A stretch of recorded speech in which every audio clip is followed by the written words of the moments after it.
একজন makeup artist একটা ক্লায়েন্টের জন্য কিন্তু অনেক টাইম ওয়েট করতে পারে, বাট একটা ক্লায়েন্ট যদি আধা ঘন্টার উপরে ওয়েট করে তাহলে মেকআপ আর্টিস্টকে নানান কথা শোনায়। তো এটা ছিল আমার 20 ফেব্রুয়ারির প্রথম ব্রাইডাল লোকেশন। আমি আর মনা কিন্তু চলে এসেছি, আর মনা এসেছিল টোটো করে, আর আমি এসেছি আমার বাহনটাকে নিয়ে। আর এসে দেখছি যে মনা বসে আছে, তারপর আমিও লোকেশনে চলে আসলাম। তারপর দেখতেই পাচ্ছ সুন্দর কুঞ্জ একটা সাজিয়েছে। আমরা তারপরে কিন্তু রুমে চলে আসলাম যেখানে ব্রাইড সাজবে।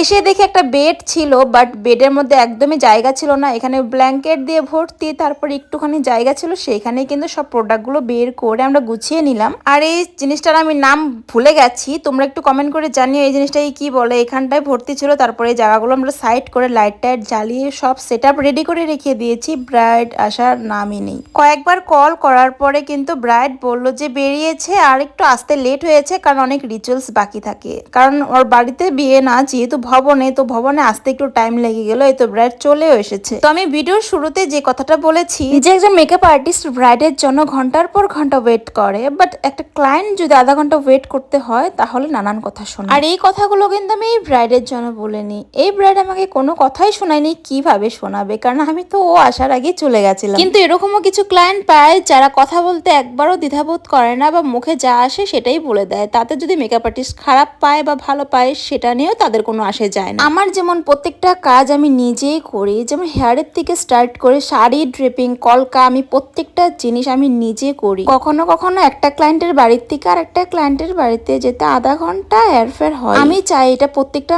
ক্লায়েন্ট মেনে নিক, যেহেতু আমরাও কিন্তু ঘন্টার পর ঘন্টা ক্লায়েন্টের বাড়িতে গিয়ে ওয়েট করতে হয়। আর আমাদের ব্রাইডদের থেকে কিন্তু আমাদের মাথায় বেশি টেনশন থাকে যে আমাকে ব্রাইডকে টাইম মতো ছাড়তে হবে, তো সেই টেনশন কিন্তু আমাদের মাথায়ও কাজ করতে থাকে। আর আমার এই প্রফেশনে এরকম আজ পর্যন্ত হয়নি যে ব্রাইডকে আমি টাইমের পরে ছেড়েছি। আমি কিন্তু টাইমের আগে ব্রাইডকে রেডি করে দিই। টাইম মতন ব্রাইডকে ছাড়াটা আমাদের কর্তব্য, তো আমি কর্তব্যটা কিন্তু ভালো মতনই পালন করতে জানি।